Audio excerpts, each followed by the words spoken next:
Hello. Today I wanted to make a video talking about mistakes and accidents. I think they're not really talked about enough, and I think it's a really interesting topic. When I say mistakes and accidents, I don't necessarily mean things that go wrong. In fact, I don't mean things that go wrong. I mean more things you didn't intend or things that went wrong that resulted in a better picture. So I've got some examples of pictures I've taken that include or are things totally that I didn't intend at all. But had I taken the original picture I wanted to, wouldn't have been as good, in my opinion, anyway. So the first one, I was taken at Blackpool Air Show in July last year. In the picture, obviously, you've got the plane coming down, leaving a obviously trail of steam behind it. I did want to get the sun in it in the picture, but I don't know why. I didn't know how it would come out. I didn't know what had happened with it. The kind of happy accident that occurred is the fact that the glow from the sun, as you can see, the little bits of light, were in line with the plane. That's something I really didn't intend, but I think does make for a better picture. The next one, also taken at Blackpool Air Show. I think obviously you know what the accident is the seagull that's flying alongside the plane. I could have tried for months to train that seagull to do that. Wouldn't have gone well. But obviously, without that, you take that seagull out of the equation, and it's just a picture of a plane. So yeah, really positively impacted the picture, I think, and in turn became one of my favourites from the role. So moving on to the next one. This one was less of an accident, less something I did wrong, more I just had no idea how it would turn out, like at all. Very, very experimental. So what I did, I did spend a good 15 minutes trying to take this picture. I was sat in the passenger seat of my mum's car in Wales, and I had these things on me that are colour filters for black and white film. And I'll do another video about them, about how I use them. However, in the meantime, I was using them on a colour roll, which obviously I don't really do. I might experiment with in the future. You never know. But this, yeah. So essentially, I hung the camera on the sun visor of the passenger seat, and got 3 of the colour filters in my hands like this. Held them like this. It was the red on the left, blue in the middle, and the green on the right. I wanted to do like a slightly longer exposure. I think it was probably half a second. So it's not too long, but a lot longer than a standard picture. So I set the timer on my camera and held them in front of the shutter, or held in front of the lens, and when the timer went off, just started moving them around in circles like that. Had no idea how it would come out. Could have looked awful. It's not the most interesting picture, but I thought I'd include it in this video because it's experimental. I didn't have the foggiest clue how it would turn out. This next one, this is an interesting one. This is the lamp at Old Trafford, which is the football stadium of Manchester United, for those who don't know. So this lamp is constantly burning, and that was to commemorate the Munich air disaster. And it's behind a glass case. And so when I took the picture of it, I obviously held the shutter open for a while. Again, I don't think it was too long, because another thing is that the bulb setting on my camera is broke. So if I go to the bulb setting, it shoots at a 60th of a second for some reason. I don't know how that is. I could get it fixed, but funds, don't have the money. So the maximum shutter speed I can do is a second. So I think it was probably that I held it open for, or had it open for. I held the camera right up against the glass so that it would eliminate some shake. What I didn't expect about this picture was my hands and the camera to reflect in the picture. Didn't know that had happened. But I think it really frames the flame really nicely. I think it's a much better picture than if it was just the flame. Personally, obviously, I don't know, because there's no way to find out. However, I think having the hands and the camera in the picture really, really helped the look of the picture. So this next one's an interesting one, and this is one of the more mistakey ones out of the bunch. This one is I tried to. You probably won't be able to see it. If you screenshot and zoom in, you might have a slight chance of seeing it, but I doubt it. In the middle of the picture, there's a squirrel sat on a tree, and that's what I was taking a picture of. But obviously, on the actual picture, you can't really see it. It's unless you balloon it up to a really big size and squint, you're not really going to see it. So what this picture then became, because you can't see the squirrel, is all the forest and all the plants and all the trees around it and all the layers, working in front and behind each other, just creating a lot of depth. And so that became the picture. It's not my favourite picture that I've ever taken, but I do think it's quite interesting. I think it's nice, and if it was just a picture of a squirrel, might not be as interesting. So again, that's another thing that, had the original picture worked out, might not have been as good a picture. So this next one, this is a very, very boring picture. I'm going to say that straight off the bat. This is a picture of the sky in black and white, because I thought the clouds looked really interesting in the pattern that they were. The reason I've included it in this video is because it's hard to tell that that's the sky, which was the original intent of the picture. I really, obviously, as I say, find this picture quite boring, but the reason there's something interesting about it to me is because it could be the sand at the bottom of the sea, it could be the sky, it could be something wrong with the film, it could be, you know what I mean? There's a lot of things it could be, and it's quite vague. And I like that about photography. I think when I've said this before, I think in the Tolkien Trail video, when you take a picture of something that's just the thing it is, as would have been the plane or the squirrel, I think it can be quite a boring picture. Obviously, I know I've said that's a boring picture. However, I like having vague or interesting things in the photos that I take, because pictures of what they are just that. There's no, not necessarily movement or story or anything like that that surprises you about the picture. If you see, I said in the last video, if you see a picture of a bird, it's a picture of a bird.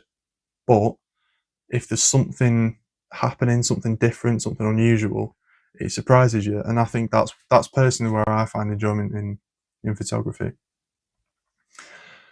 Which does actually bring us quite nicely onto the next set of pictures. So I'm going to put all these 4 on the screen at once.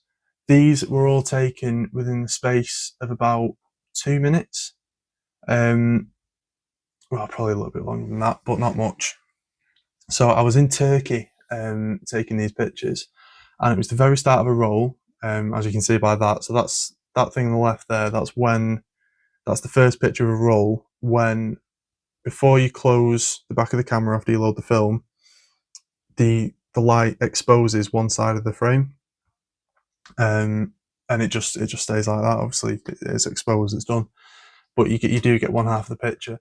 There was a very nice picture by a photographer called Ben Stringer that I'll tag below so you can have a look at his pictures. They're phenomenal. But there was a really nice picture he got of a statue that's got its arms up like this. I think it's a religious statue.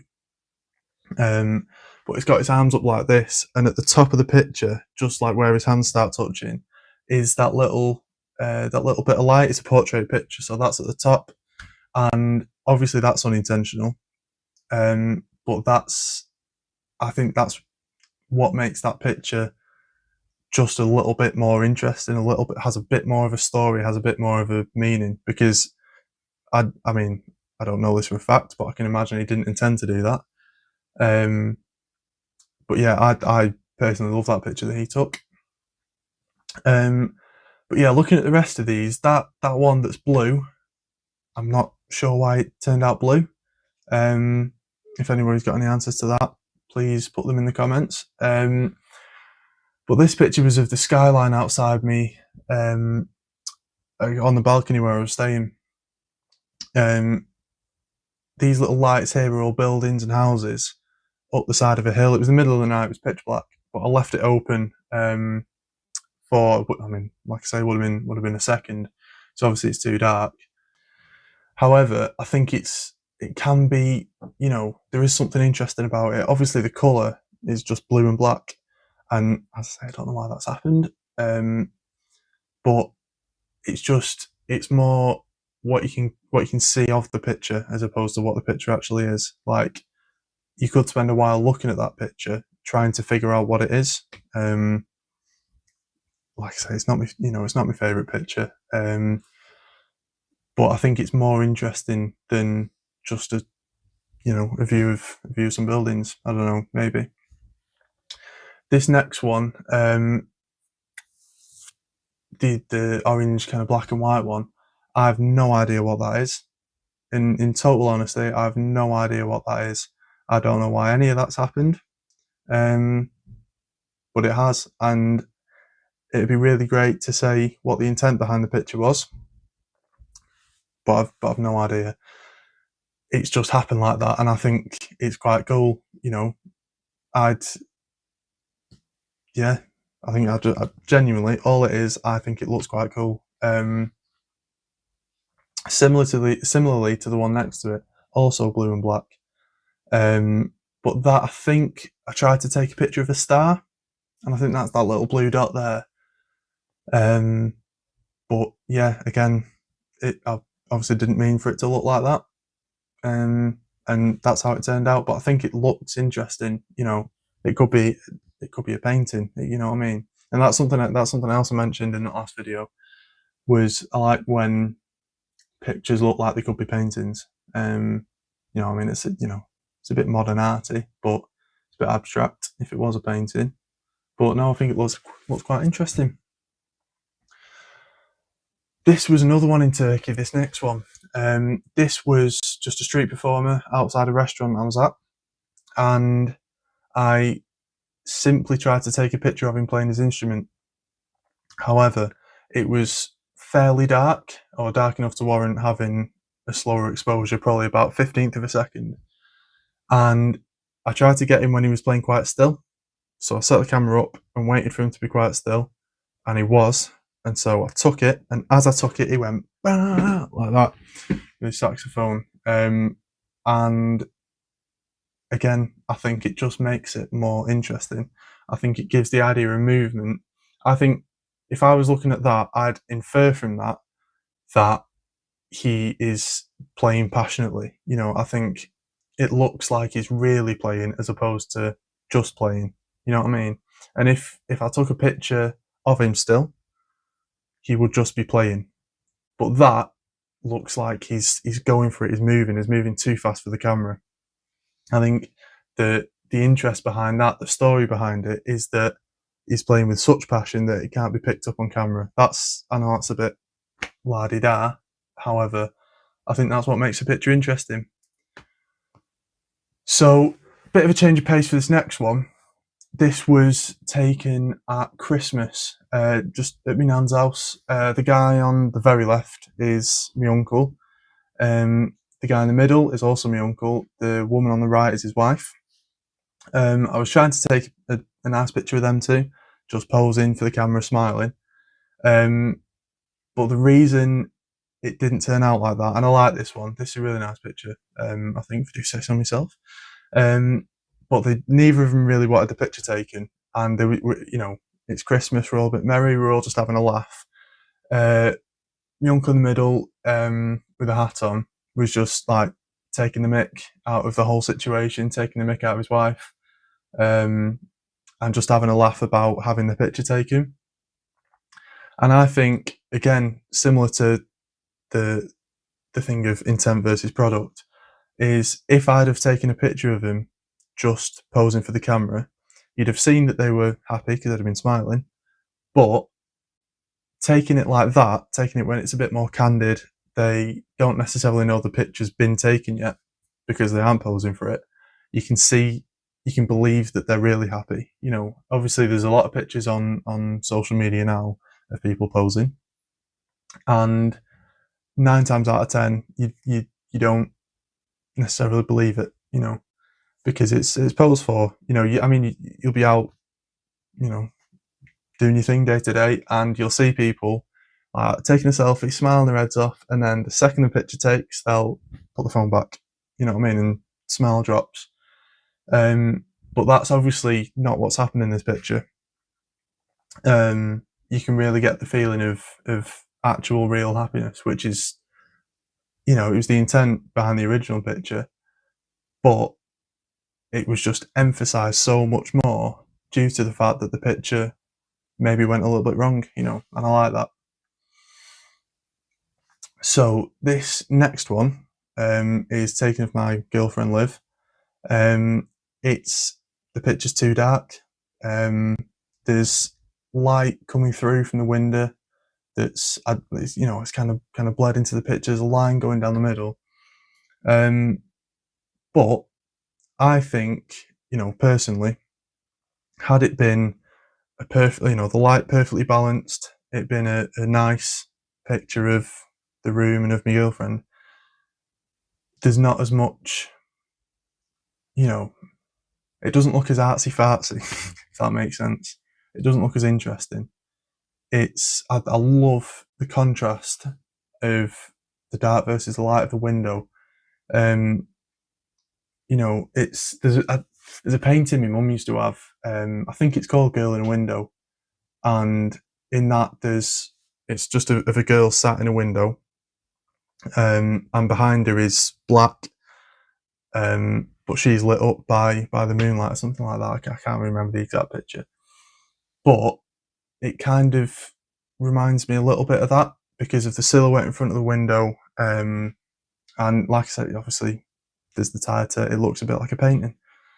So yeah, I like that picture more for the fact of the contrast and the silhouette than it's a picture of a person. You know what I mean? And don't get me wrong, a great person, but not posing, not really doing anything interesting. But I think the picture works really well. This next one, this is similar. This is a similar kind of story to the one with my uncle in. This was me and my mum out on a hike, and we were, you know, just walking through the woods. I said, "Can I take your picture?" She said, "Yeah." She was there, smiling, and obviously cameras. I was getting it ready for a while, adjusting to the light and all that. So she was just there, smiling, and then a smile, like, you know, she got a bit bored. She was like, "Right, okay," and started walking off. And I only managed to take the picture as she started walking off. And similar to the other picture, if she'd just been stood there smiling, it'd have been a lovely picture. But this, how it is now, implies movement and implies more of a feeling and implies a bit more realness. You know what I mean? I think while it's a vague one, it tells more of a story. So obviously, the story is whatever you think it is because you're the one looking at the picture. But yeah, I think it's a lot more interesting than just a picture of a woman posing for a picture. You know what I mean? This next picture, this is quite a simple story. I tried to take a picture of the road at night. It was dark. I had the shutter open for, you know, quite slowly, so it'd get some light, you know.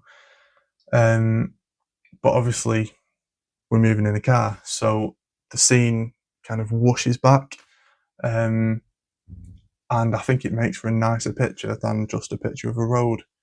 You know, I think this is kind of the thing I'm getting at, is that mistakes make for more interesting pictures a lot of the time. Obviously, I've got plenty of pictures that, you know, the mistakes have meant it's unusable or just a little bit rubbish. And these are examples of where it's helped rather than hindered. But yeah, I think this is a nicer picture than just a picture of a road, plainly. Not really much more else to say with that one. This is going to be the last picture of the video. This one is an interesting one. I was out just walking in Manchester with my camera, and there was a scene. It's quite a wide road. It's pedestrianised. But I was walking down it, and there was a guy walking similar pace to me, and I thought it'd be an interesting picture if I caught him walking and he was frozen while everybody else was walking past. Obviously, that's not how it panned out, and he's moving to, I wanted to leave the shutter open for a little bit so that you get people moving past him. The way I tried to do that was I was walking alongside him, trying to match his pace and get the picture as I was moving at the same time as him, so he wouldn't look like he was moving. It worked to an extent. Obviously, the other people are a bit, they're a lot more blurred than he is. And also I waited, because he was smoking, I waited till he went up for a drag of a cigarette, so that's where his hand is on his face. And I think that's a lot more interesting. But again, he was initially, my idea was that he was in focus. He's not in the picture, but I think it looks better for that, you know what I mean? As I say, with all these pictures, I don't have the intended versions, you know what I mean? It's not like the picture with the plane and the seagull. I could just take the seagull out of the picture and just see the plane. I don't have that picture. So when I'm saying it's a better picture than what I would have intended, might not be true. I just think personally, looking at the pictures, I think that's the case, and I think that could be the case with this one. I think it's an interesting scene. Obviously, I think it helps that it's in black and white as well. I really like black and white photography. I obviously do both, as you've seen on my Instagram, and in this video. But I think there was a quote, I don't know who said it, and I'm probably misquoting. However, it was something along the lines of, when you take pictures of people in colour, you take pictures of the clothes. When you take pictures of people in black and white, you take pictures of the soul. And I agree. I really like it. I think, obviously, if there's enough in the picture that they're doing and they're expressing, I think obviously go for it. Take the picture in colour. But black and white does have that sort of, emotional kind of feelings side of it.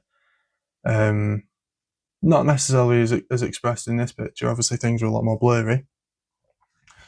But yeah, I think it's an interesting picture. I think you can infer things from it. I think it surprises you because it's not in focus, and it's not, you can't really work out what's going. So you have to try to work out what's going. You have to try to infer things.